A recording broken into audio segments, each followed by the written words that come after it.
Here we are, Q&A, 18 strong. What do we got here? February what? 17th, Murphy's 17th. birthday. Happy birthday, Murphy. That's Yeah, right. my son is 12 now today. Yeah, Ryan's son turns 12 today. My son turns 14 tomorrow. So we've got birthday weekends ahead of us. Pretty cool stuff. And they're hanging out tomorrow. That'll be fun. Yeah, Ryan, right. We were talking about your waste management experience and how crazy the place is, but you were saying how good these guys are when you see them up close and personal, whole, shot after shot after shot. Yeah, when you see there's kind of two schools of thought when you go into a tournament. Do you follow the same group the entire day or follow a couple groups, or do you camp out at a hole and just watch all the guys come through? So we were lucky enough to be on 16 and had the all-inclusive deal. So all the food and drinks that we had. So we kind of camped out there most of the day. But it's interesting to watch, three different golfers at a time, how they play the hole and how effortless, they're swinging and, they're getting mad because they're missing by, 15 yards. They're still in the green. I don't know what percentage of the guys who at the green is, but it's very, very high.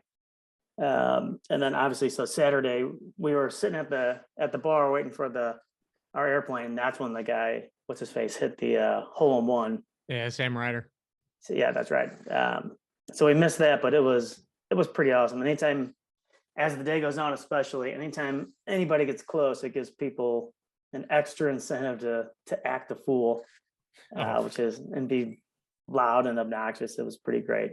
So we did that for 2 days, and then we did kind of walk along the course for a while too. It's an awesome course. So when you were there and you're seeing all these guys go through, obviously we see how good these guys are, but did you see any shots that you're like, whoa, that was not good? And kind of see a couple guys where you're like, yeah, these guys are human. They don't always hit the green. Yeah. We were walking down the cart path and a ball just kind of went right past us. Like, whoa, who is that? So it's kind of like playing with our buddy Justin. When he misses, he doesn't miss by much. But I don't know if we did talk about this on Sunday, the playoff. They weren't down the pipe every single time, right? On that, but they were still not missing by a ton. And even when they miss, they're so good that it doesn't really matter. Yeah, it's their next shot that then they rebound or whatever. Yeah. I saw there was one hole where Ricky Fowler was rolling down the cart path, and some dude picked the ball up. I saw that. Hey man, you're at a golf tournament. There aren't just random golf balls laying around at a PGA Tour golf tournament. So don't pick up a random ball. No, yeah, that always boggles my mind when you get a guy that does that. Yeah, this is not a baseball game. Hey, souvenir. Yeah, if it was a little kid, that'd be different. But it was like a 30-year-old dude, and then he's he's looking at it and then drops it like nobody saw him. The camera's right on him. Right. I just thought that was pretty comical. That's cool. Well, when that ball was going down the cart path, I had to go to the bathroom so bad. So my buddy Greg Drives was with me. He's like, "Hey, the ball's right there." I'm like, "I don't care. I've got to go," because it was when we were walking around the course. So I don't even know whose ball it was at that. You weren't the guy that ran up and stood next to the ball to wait for the guy to come hit the shot. That's not me. Well, I was texting back and forth with Hayden yesterday, and because one of my clients actually came in and said, "Hey, Hayden pulled out of the tournament this week, Genesis." And at first, I had heard that he was getting in from his agent, and then wasn't quite sure because I checked the website earlier this week and they hadn't updated yet.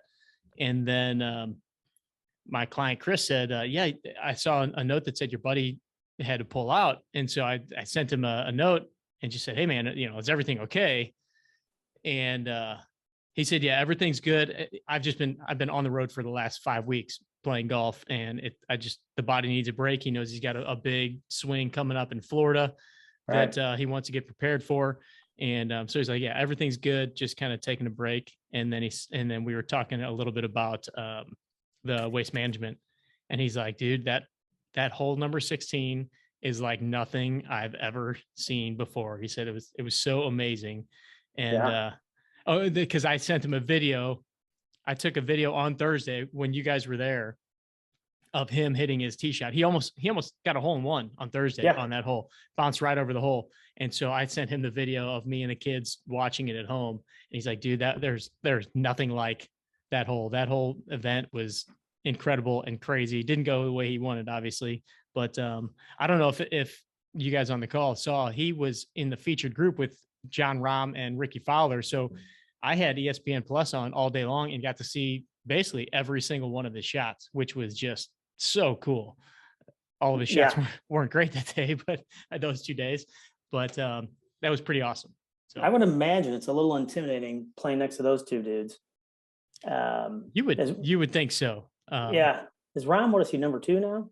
Or is he still number 1? I don't know if he's number 1 or number 2, but I mean, just think of all the groups out there, that one had to have some of the biggest crowds following them all day long. And then, you've got, the cameras on you all day long, no matter how much. And Hayden's not a guy that really gets intimidated by much of that stuff. He's very much a competitor and loves to go out and likes being in that situation. But I don't care who you are, that's got to play a little bit in the back of your head of, every shot's being videoed. Everybody I know is watching me. There's millions of people that are watching this broadcast right now. Yeah. The announcers are talking about, all of that stuff. And then you make one mistake and then, you just kind of, the thoughts start rolling. So that's where, again, the mental side of this is so crazy important. And just being in those situations over and over and over again are just going to build those muscles for somebody like him.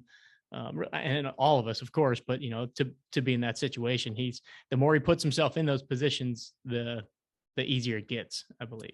Yeah. And it's more like a major, because even though it's at the same place, all these, I've been to a couple of different tournaments here in the United States where it's, like the Colonial, it's always at the Colonial. And those people in Fort Worth are just kind of used to it. So, you want to go, no big deal. But when we had the PGA Championship here in St. Louis, good Lord, the whole damn city came out for that.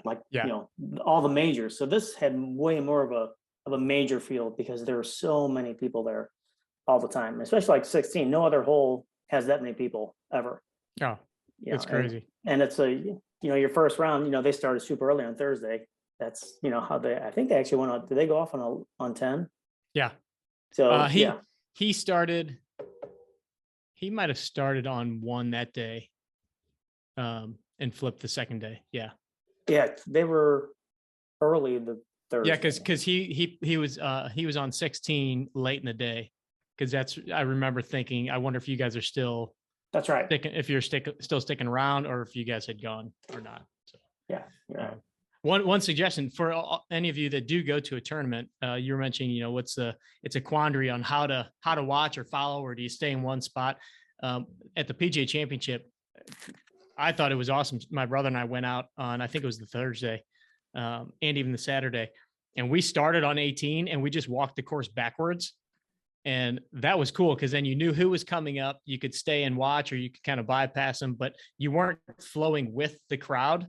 You were flowing against the crowd. And so you got to kind of pick your spots, or you were there before the big names came up. So, maybe you're on the green and that they're a hole back, and then you just wait, and then you've got a perfect spot ahead. So that was cool. I think next time I go to a tournament, that will be my strategy, unless I'm just following Hayden all day long.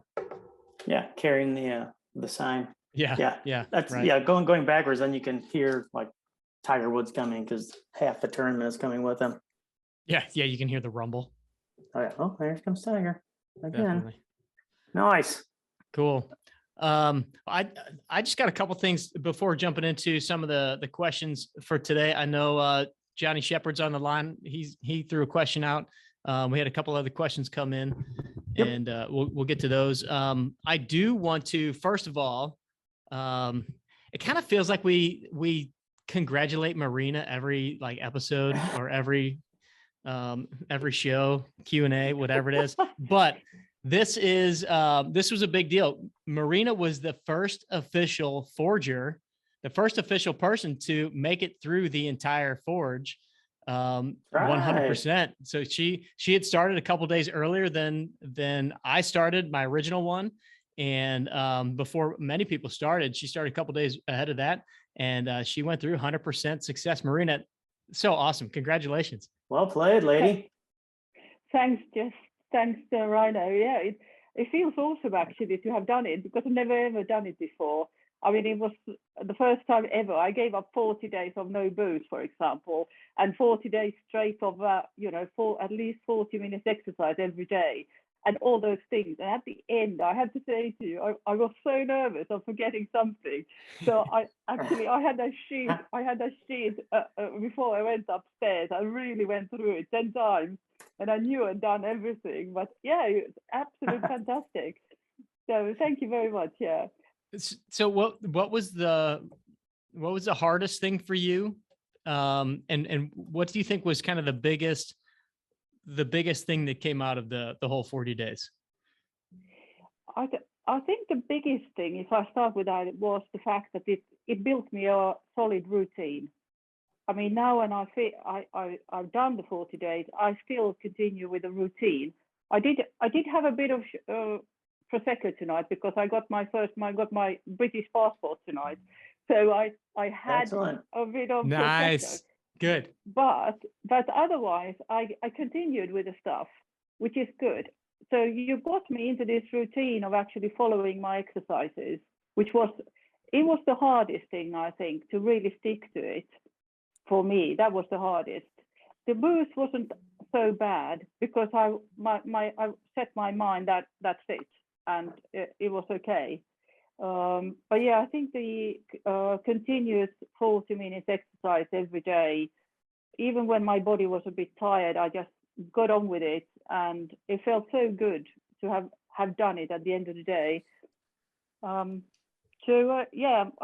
I really didn't think the other things were too bad, because I normally do meditation anyway. The cold showers, yes, the beginning was tough. Now I tend to do maybe 2 of them a day, which it feels really great.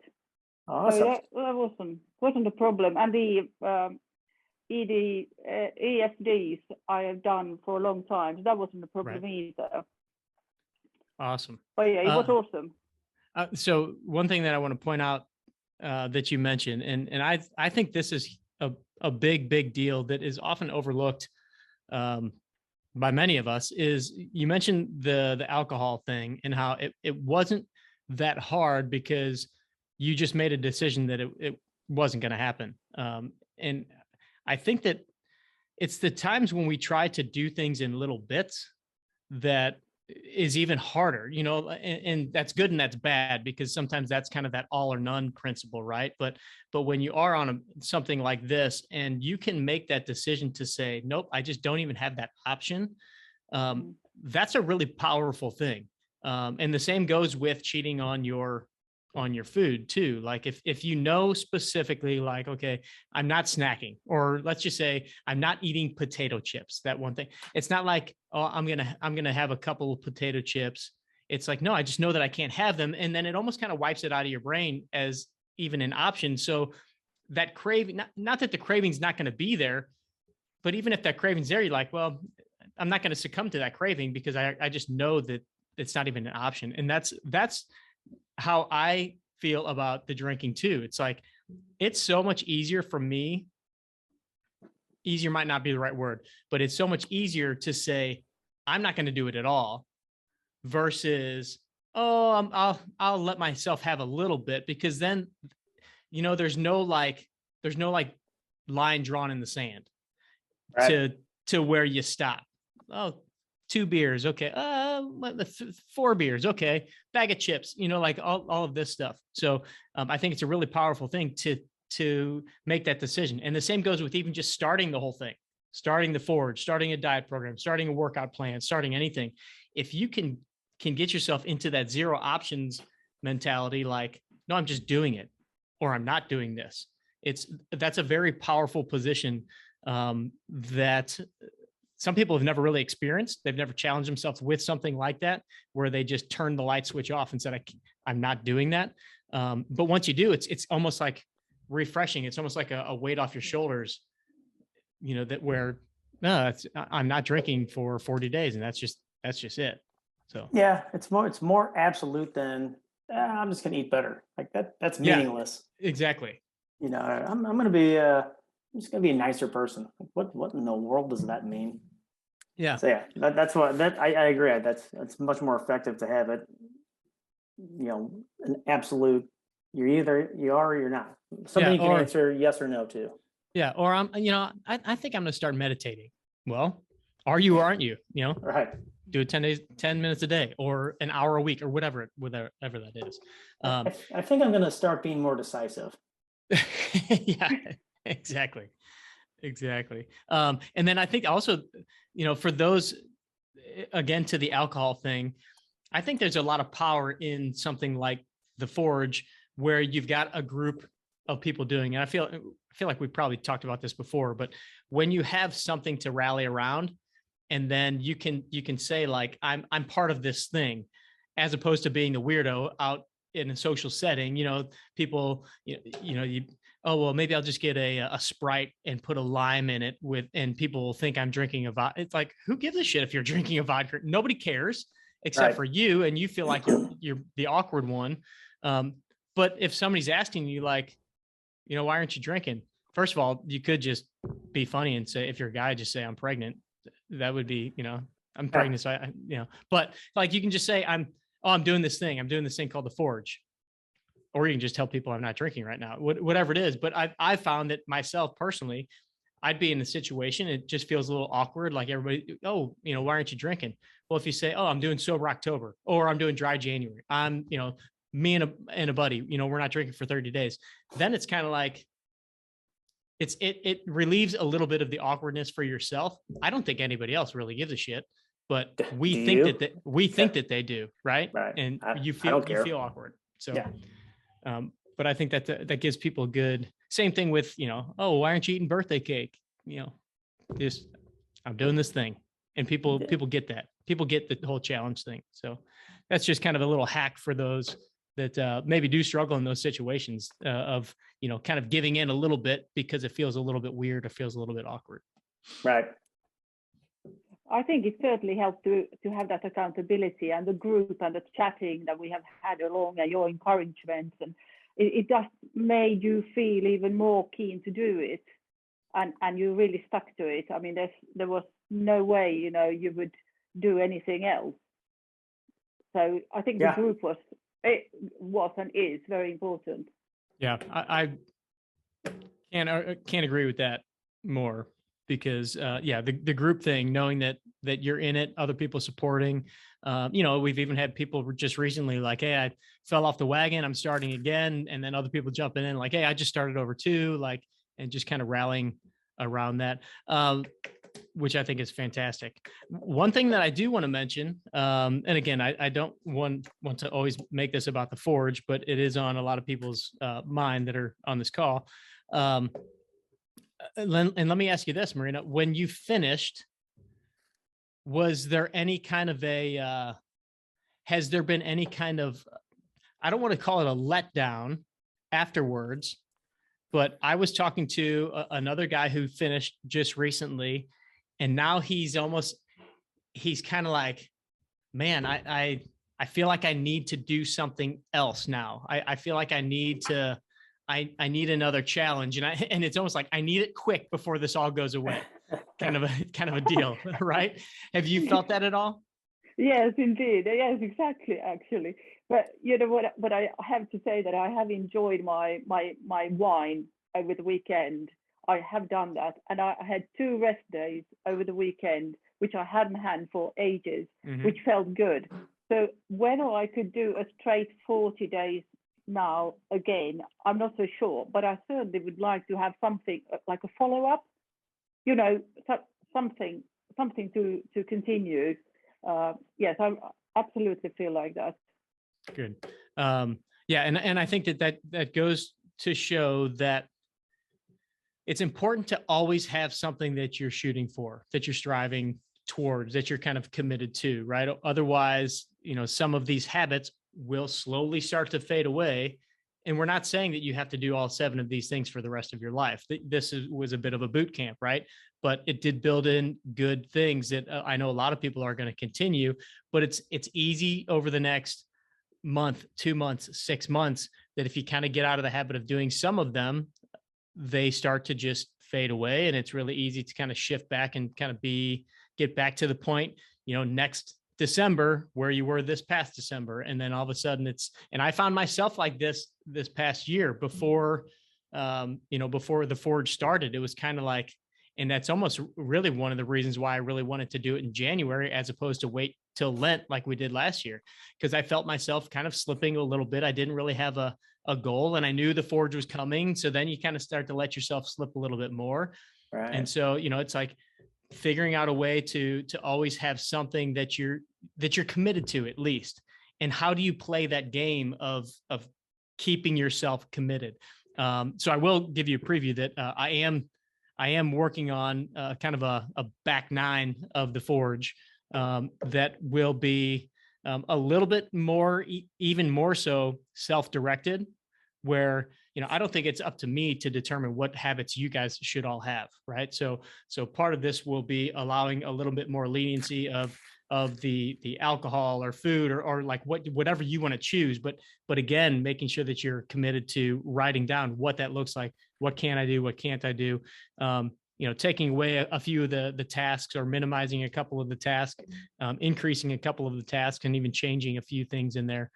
So I've been kind of playing around with a few things. Again, I still have 14 days left on my Forge. So I've got I've got 2 weeks to figure out what that looks like before jumping in. But that is kind of in the works to have probably another 40-day deal, where, it's just kind of to continue to build on the habits. And it'll be challenging in different ways, but it'll be refreshing in certain ways, because it's not the same things completely. So just wanted to throw that, because again, I've had several people that are like, well, now what? I did 40 days and it was cool, but now what? So yeah, that's a good point. And you're gonna have to have a dry bachelor party next Saturday for our cousin John. Yep.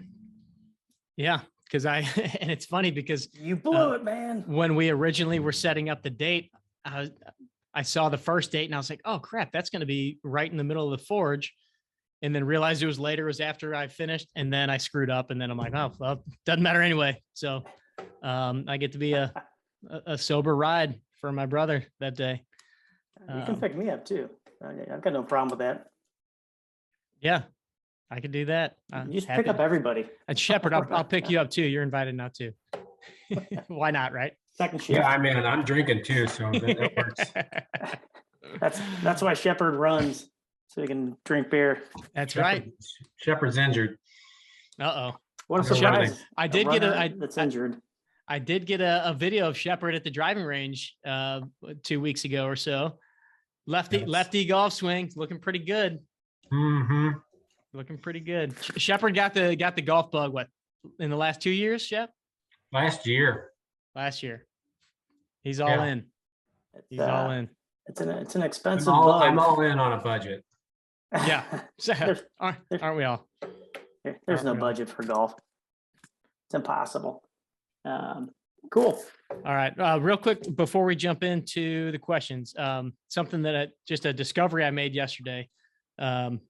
So first of all, regarding my dietary things, I've kind of shared the last several weeks what's been happening with just my Forge experience and how I hit a bit of a plateau. I changed a few things, saw some good improvements. The last couple of weeks, I hit another little bit of a plateau. So I inquired with our infamous buddy, Tony Soib. And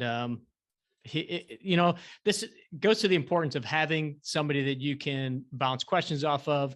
And at all different levels, having somebody that's a little bit ahead of you, or maybe a lot ahead of you, that you can ask questions of. So when you get stuck, you have somebody to go to.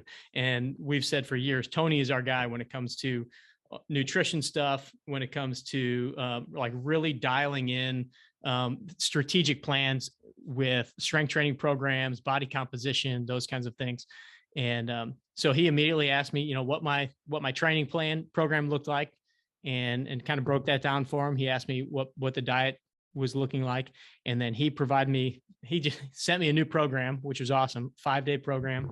And then also has me doing what's called carb cycling or calorie cycling. Kind of goes by two different names, where I'm going high protein, very low carbs for 5 days of the week. And then I'm going very high carbs, still fairly high protein, but very low fat on 2 days of the week. So normally I'm around like 50 to 100 grams of carbs per day. And I typically try to keep most of that as veggies and stuff like that. On these high carb days, I get to eat, and I say get to because it's a treat. 360 grams Oh my of gosh. carbs. And but why I bring this up is I then asked him like, okay, well, I need some suggestions on some good, clean carb related recipes, because I don't want to just go eat ice cream and pizza and that kind of stuff. Right. I want to do this the right way. And so we were just talking about, and I inquired with my buddy Dave here at the gym too. He's very much into the nutritional components, and he often has higher carb days. So we were talking about like oatmeal and, things like that. Even, rice, potatoes, those kind of things. And I came across this baked steel cut oats with apple cinnamon. And I made it last night and had it this morning, and it was like a dessert. It was so good. No added sugar, no anything. I threw some dates in it. It was incredible. In fact, I'm going to post this in the Facebook group because it was so good. But what I found was that on MyFitnessPal, on the app, you can take any recipe from the internet and put in the link to that recipe in MyFitnessPal, and the bots will go in and pull out the ingredients of that recipe, and it will break down all the nutrition facts for you. And then you can just plug in if you had 1 serving or 2 servings, and then it totally updates your calories, your proteins, your fats, all that stuff. Holy cow. I mean, pretty incredible. They've also got a feature where you can take a picture of your plate, and the AI will recognize what food is on your plate and then give you suggestions of what that food is. Holy Lord. So for those of you that have never tracked your food or don't like tracking your food, I just walked a guy through it this morning in the gym because he'd never tracked like me a couple of years ago. It's kind of an intimidating thing, but I think it's really important for people to do it at least some point to really understand what their calories look like, what their food breakdown looks like. But I'm not a very numbers based guy. I don't really like that kind of stuff. I'm not a huge guy that likes to track everything. And so I was always a little intimidated by tracking calories and stuff like that. I walked Matt through his whole day of eating yesterday in less than 5 minutes. I pulled up the MyFitnessPal app, boom, boom, boom, boom, just kind of pulled it up, showed him, how many calories he ate, what the breakdown of carbs and fats and stuff like that was. And it's way easier than most people think. And so I just highly recommend checking out. There's different apps, but MyFitnessPal having that feature, because my wife cooks a lot. She's a great cook, and she's always finding these different recipes. And that was always a bit of a struggle for me when when I put a meal together. I grilled some chicken, I ate some cauliflower, and maybe I had some sweet potatoes. That's pretty easy to track. But she's making these different recipes. Now, if I can just take the link to that recipe and throw it in MyFitnessPal, I mean, that makes it so freaking easy. So just that's a high level VIP tip right there for anybody looking for that. And disclaimer, we do not own MyFitnessPal or We do are not affiliated Yeah, with MyFitnessPal. correct. That is correct. Although we can link it to the 18 Strong app. Not much I know. I haven't. That's a question for Kenner. I know it has the ability to do it. I just have never done it because I'm like you. I don't keep track that close. Yeah, I don't either. Kendra? So, Kendra, We'll ask her. what do we do without Kendra? Yeah, I'd be dead. That's my wife, by the way. All right. I'm not that far off. Cool. All right. We got some questions. Yeah. All right. Why don't we let Shep go ahead and throw his out? I know he had one today that he sent over. Yeah, I've got it here, Shepard. Oh, or- good. Yeah, go ahead and do it. Yeah, I don't like talking to people. to people. Shepard told me he blacked out last time when he was Yeah. live on the mic. Like is it Will Ferrell in Old School. Yeah. All right, What so do I do with my hands? So let's say I have a solid strength practice in place, simple moves like squats and push-pull exercises, and doing them 4 times a week. Fairly linear activities, no crossing the midline. What would be the next step to add on these, or should I just stay the course? So there's a couple different things that you could do here. I'm a big fan of the push-pull exercise. That's kind of the main breakdown of most of our training programs. But there you can do kind of a couple things. You can either then after you get through those bigger movements, the push-pull, and then kind of your lower dominant, lower body like hamstring, hip extension dominant, or quad squat dominant exercises.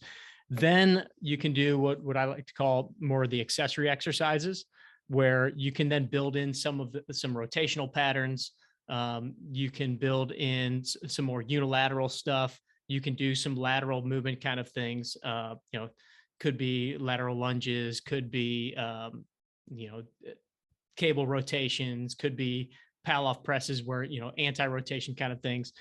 Working on that's typically in those accessory movements is when I'll program in like shoulder rotation exercises, hip rotation exercises, things like that.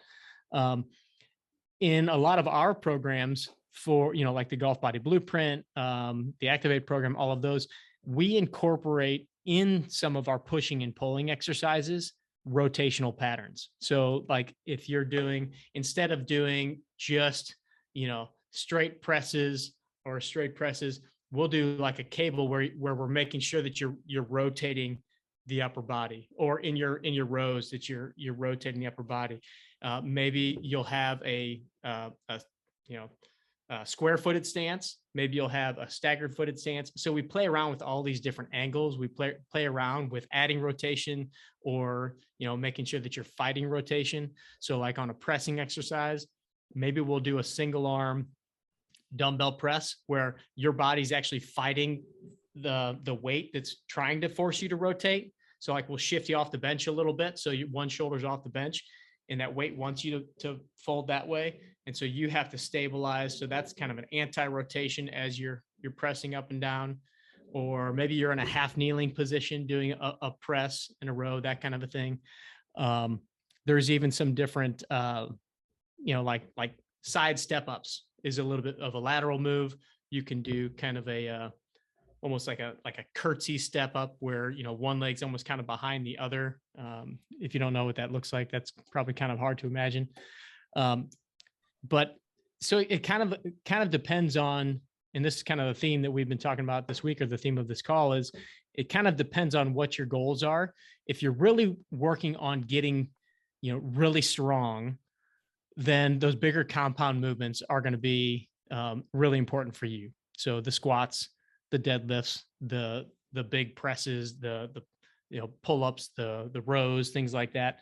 But if you have a little bit more of a golf focus, tying in some of that rotational stuff and making sure that you're moving in all these different planes of motion is more important. So then you're gonna sacrifice the ability to lift as much weight and do like some more unilateral things where you are rotating with those. Then the other suggestion, kind of the third suggestion, I guess, would be, we build in just movement days in our programs. Many times in our programs, we'll have 3 lifting days where they're a little bit more straightforward. They'll still tie in some of those rotational patterns and things like that, and the unilateral exercises.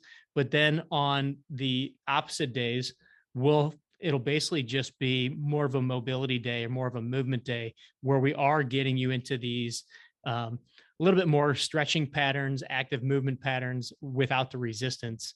And that way it's a way for you to kind of get the best of both worlds.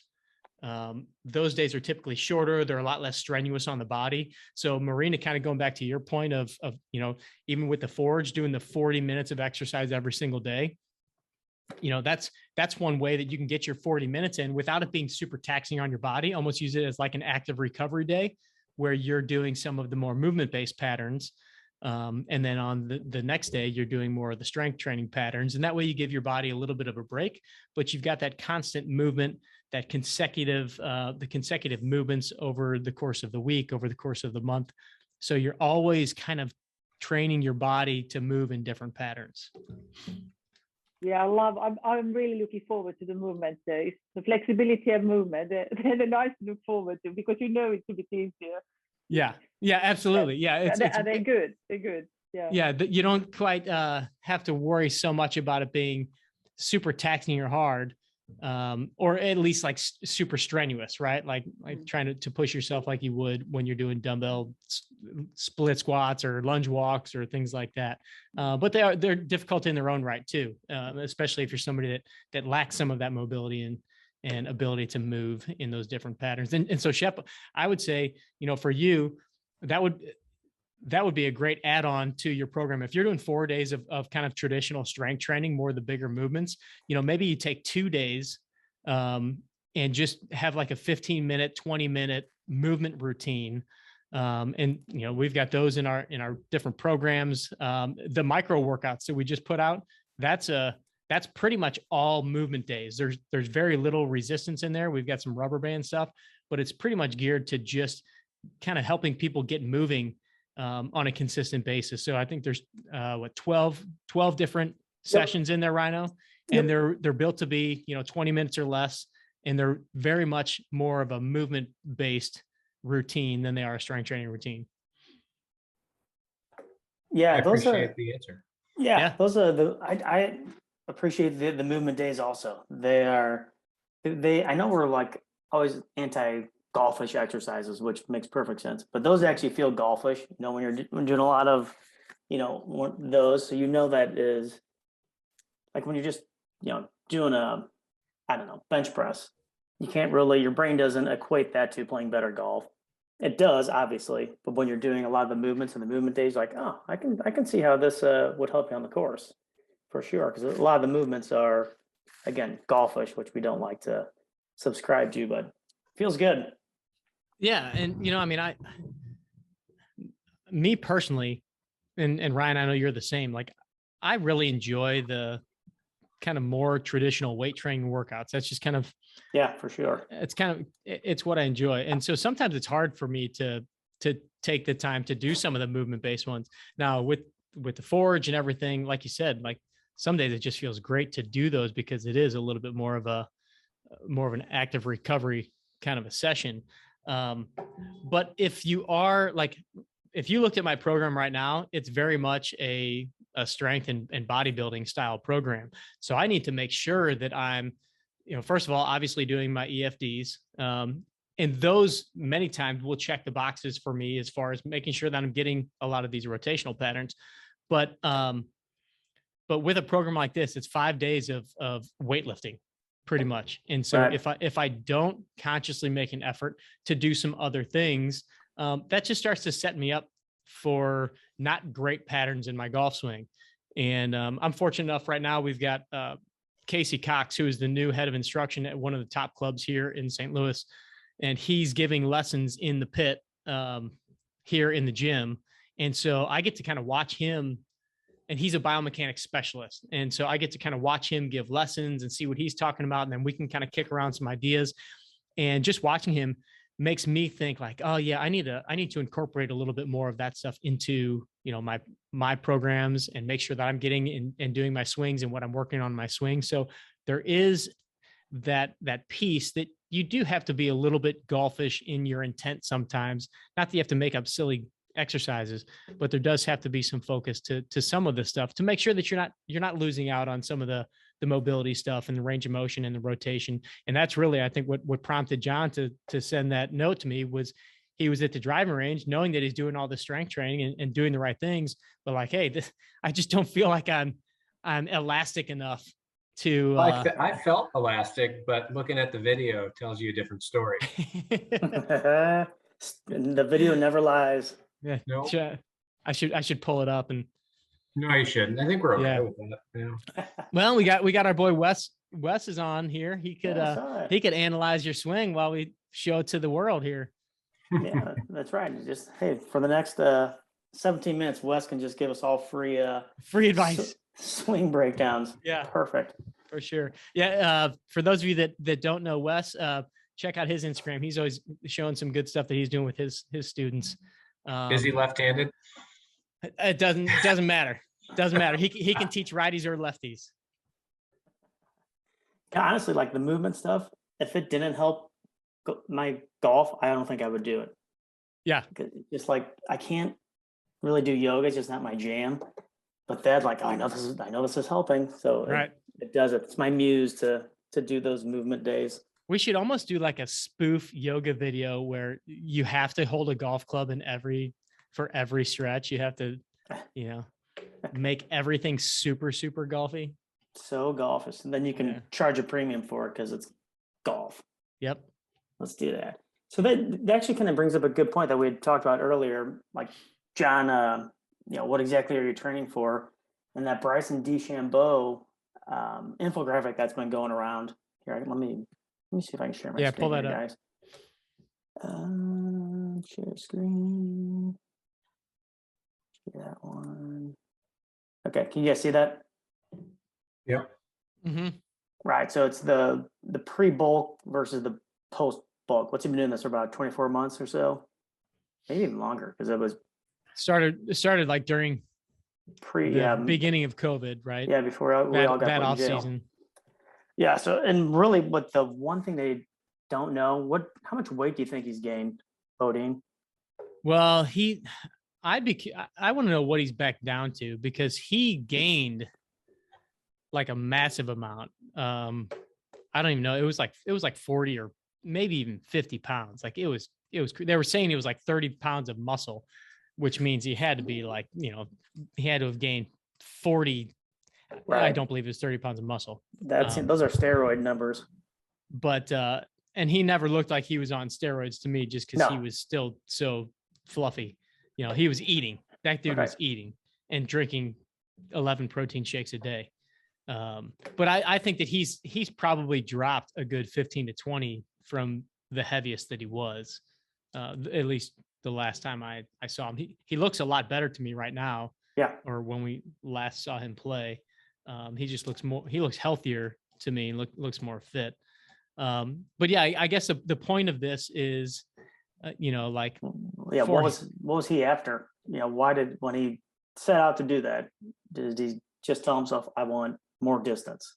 yeah, he was all, well, I think the two big things he said was, or maybe three big things he said, I'm gonna gain a lot of weight.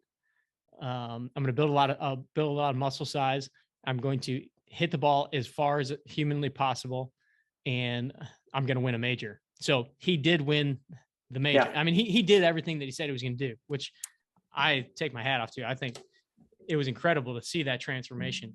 And I think, like we see that his driving distance is, 20 yards further. And we have seen in the stats that, driving distance is definitely showing a higher correlation to better scores and to you guys winning. Now for him personally, there's always going to be factors of individuality and skills and things like that. And so we've seen that, yeah, he hasn't won as many times. He has had 17 top 10 finishes instead of 13. So, like pretty comparable numbers. Scoring average is exactly the same. Right. Yeah. So yeah, the question is then, like, was all the work worth it? Did he do the right thing?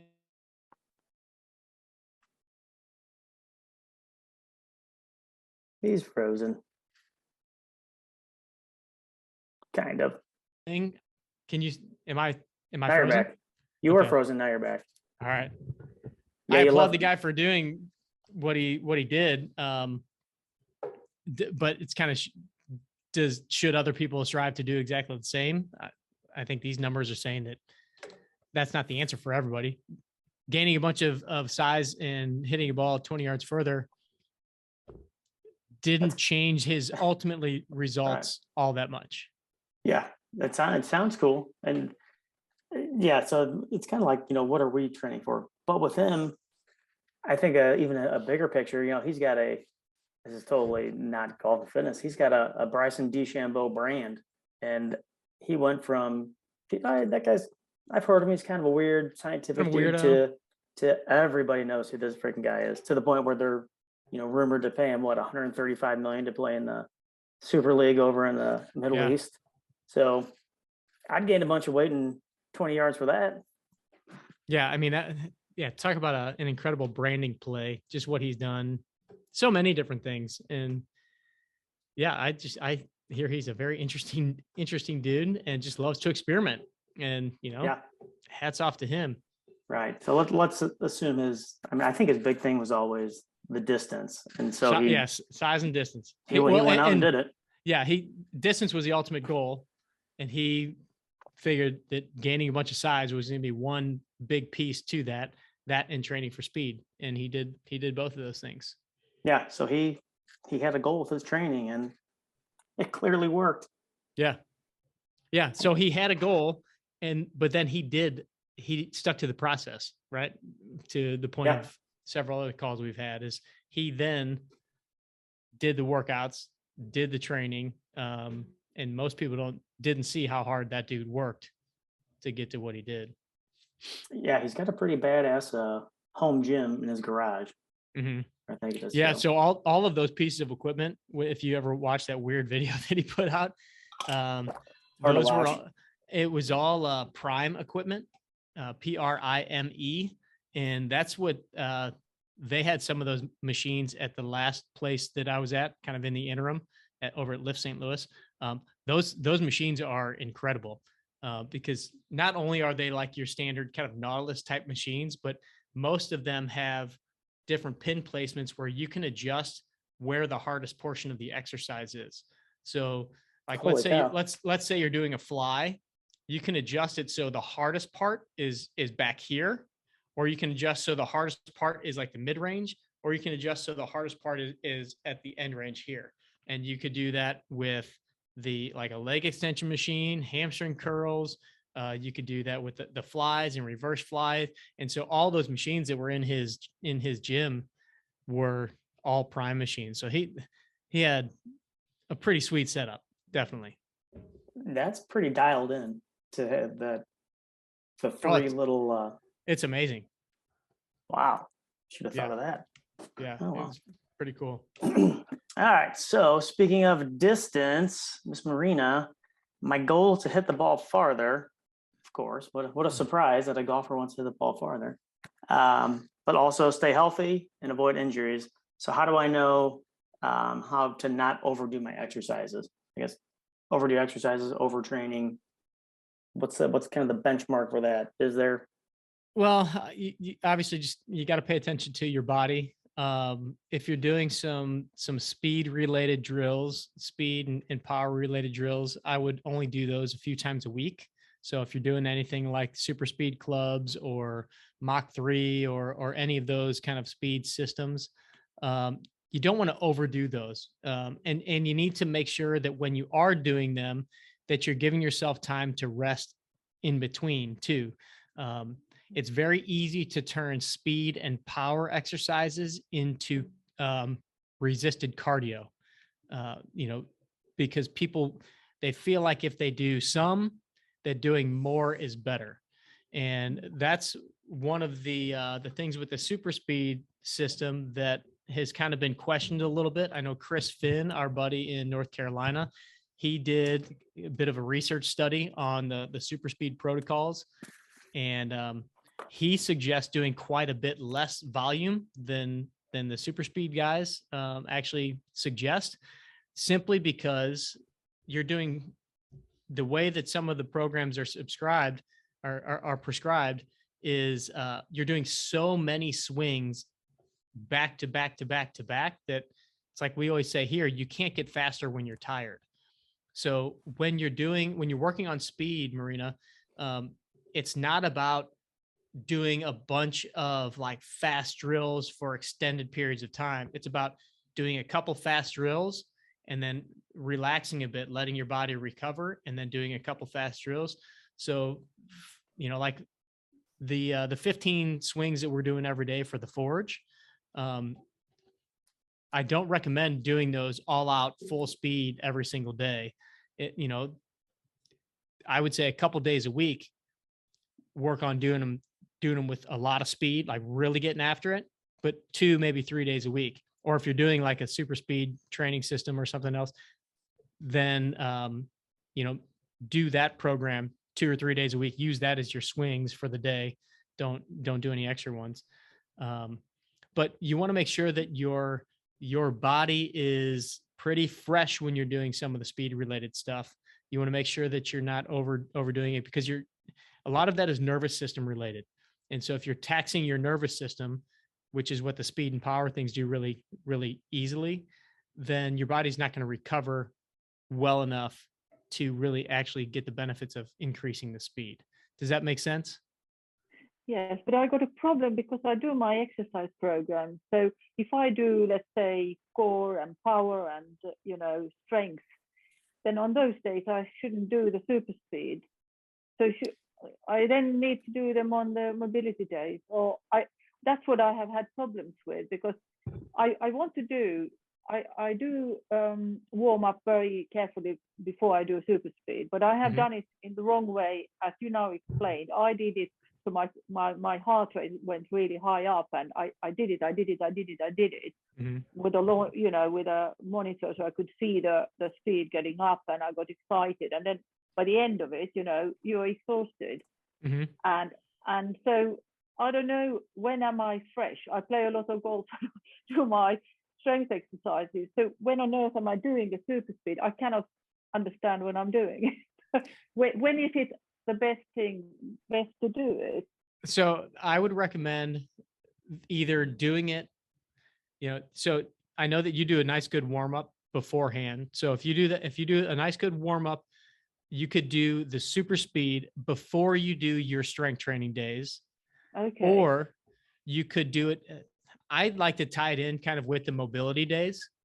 And I would play around and see how you feel doing it either before the mobility days or after your mobility work. So on the move days, if you're not too tired after doing the move session, then I would do the super speed after that. Give yourself, a little time to get a drink of water, make sure you're fresh, and just kind of re-energize a little bit. But those move days typically don't take a lot out of you. And so because you're not moving any real resistance, you're not working on a bunch of strength building. So you're not really taxing the system a whole lot. And you're going to be you're really going to be loose and warmed up, right? So all your muscles are a lot more pliable. Everything's going to be able to move a little bit faster. So my number one suggestion would be, on your move days, do it, a couple minutes after you finish that, and then take your time with it. Take your time with the swing. So if you're doing, your 5 swings right-handed, 5 swings left-handed, I would do your 5 swings on the right hand, take a minute to relax, do your 5 swings on the left hand, take a minute to relax, at least a minute to relax, and give it a little time in between. Because if you just rush through, depending on which protocol you're doing, you could be doing 30, you could be doing like 90, over 100 swings or something like that.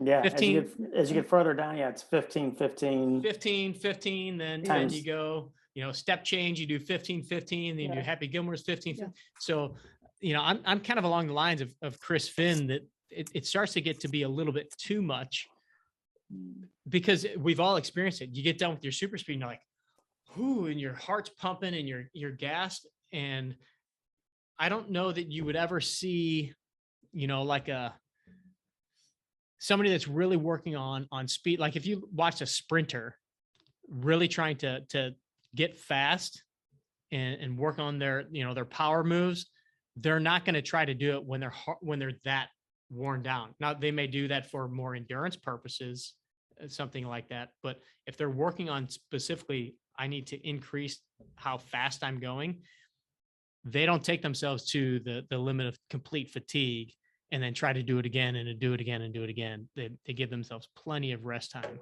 in between. So I would say give yourself a little more rest time in between your sets, maybe even, depending on which protocol you're doing, maybe even back off a couple of the swings or something like that, or even on I've also kind of changed my thoughts on the opposite handed swings a little bit too, of not trying to go quite so hard or fast in the opposite direction.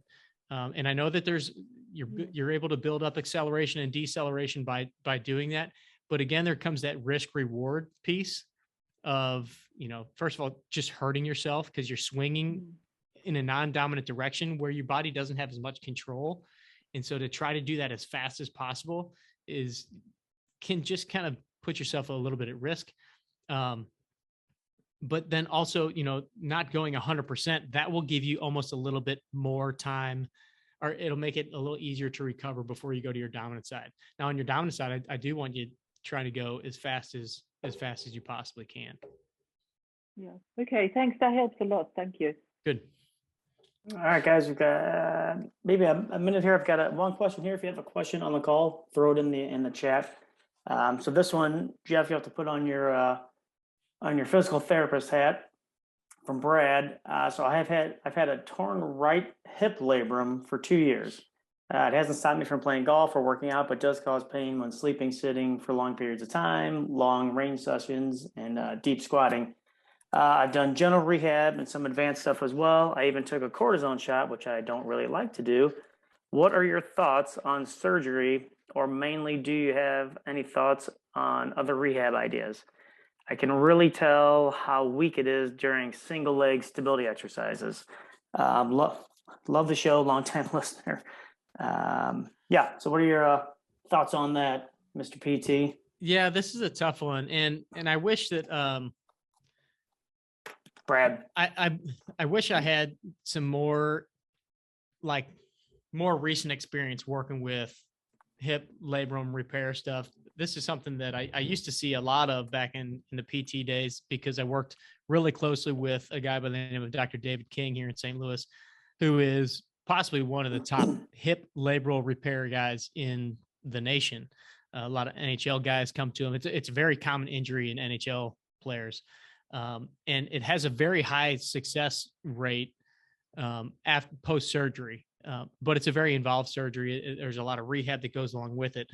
So, that's where it kind of comes into play of, what are your ultimate goals as far as, sports related?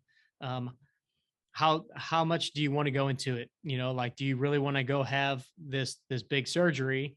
And for some people, that's worth it to get that ability to play the sports, to do the exercises, to get rid of the pain.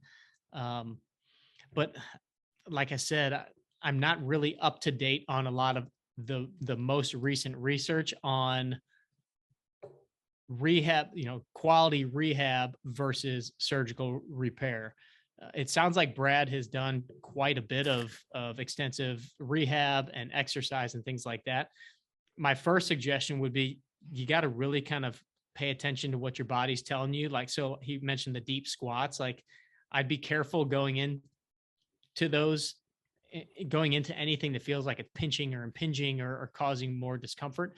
And then find a lot of strong stabilizing exercises for the hip to build it up as solidly as you can. Really, that's the only thing that you can do from a rehab standpoint right now. It's not like you can heal the labrum. And the labrum is basically almost like think of it kind of like a little bit of a suction cup edge to the hip socket. So you've got the hip is kind of like the shoulder, where it's a ball and socket joint. And so the socket of the hip, the head of the femur kind of sits in there. And then the labrum is almost like a little suction cup that kind of comes around the edge of the ball, or the cup there. And so when that thing starts to pull off, first of all, it can be very painful, but you lose a little bit of the stability of the hip socket joint itself. And so then what can happen is that can also kind of become a proponent to degeneration and arthritis because you no longer have that stabilization there. So you have to really work on building up the muscles around the hip, the growing, the abs, the whole trunk and core to really help stabilize. So my suggestion would be, finding exercises that don't get you into those deep positions and cause that pinching. From a non-surgical standpoint, work on a lot of the rotational exercises where you're not just working on the mobility, but maybe even getting in a position where you've got some resistance to, your leg rotating inward and outward. You could do that kind of sitting on a chair. Let's say you're sitting on, let's say this is your shin, thigh, shin, and, you could put a weight on your ankle and you can kind of, go in and out that way, those kind of things. Maybe find a rubber band where you can kind of do some of those similar related things. Do a lot of like rubber band walking, just again, really building up all the strength and stability. But again, I would have to talk to somebody that has a little bit more experience in the actual rehab world on, can you just continue to rehab and get the same results as if you had surgical repair and come back from that? Again, I think that's kind of like a 6-month process because you start out really not being able to bear weight on that hip, and it's a long involved thing. So it's a big decision as to whether it's worth the hassle, the expense or not. Yeah, it sounds like a whole to do. I mean, it also kind of depends on your age, if you're willing to go through that to get better. I know like Kendra's kind of that same way right now with her knee. Like, do you go and have it repaired or can you live with it like that? She's not a professional athlete or anything like that. So Yeah. Well, there's and that too. we've got, so I was just talking to Ryan and I's Uncle Tom a couple weeks ago, and he has a torn ACL. Tom's what, 60, I think. I think on the nose, yeah. He's an athletic director, pretty active guy, but it's not like he goes out and plays basketball or soccer or things like that. So I think he's kind of going to go the rehab route and see what he can do. Obviously an ACL is a pretty integral component in your knee, but if you're not going to be running and sprinting and stopping and cutting, you just kind of weigh the decision of, okay, do I want to just deal with this and this is going to be what my knee is going to be the rest of my life, or do I want to take the 6 months, go through all the rehab? He's been through it a couple times already. Yeah. And he said, basically if the pain gets bad enough and I feel like it's becoming more of an issue than I want it to be, then I'll go through it. So it kind of sounds like that's probably where Brad is as well. Yeah, I would imagine that's kind of what I'm getting out of him too. Okay, cool. So the queue is clear. So yeah, John Rahm is still number one. Marina did the research, and then she also put for everybody on the call, put a nice little breakfast recipe in there. Us dumb Americans don't know what a milliliter is, so we're gonna have to use the Google. Turn that into. Oh, sorry, I didn't remember. Yeah, sorry. Yeah, that's funny. Turn that into a stupid unit of measurement, like an ounce, that only us fools know. Yeah. But yeah, looks pretty darn good to me. Awesome. I will. I'll post that recipe that I mentioned in the Facebook group for those of you guys to check out. And remember, if you are using MyFitnessPal, to use that new feature, that's pretty cool. And then one last quick little thing, we did want to mention, and I apologize to Marina because I know she tried, but we do have some apparel in our gear shop. And Ryan and I and Kendra were looking at some new options to get quite a bit more apparel in there. So just a reminder that we do have some 18 strong gear. We've got some hats, some shirts, and we're hoping to really ramp that up in the very near future. So 18strong.com, we've got the gear section there if any of you guys are interested. And if you do have any, or you do get any, we always love pictures of you on the course, in the weight room.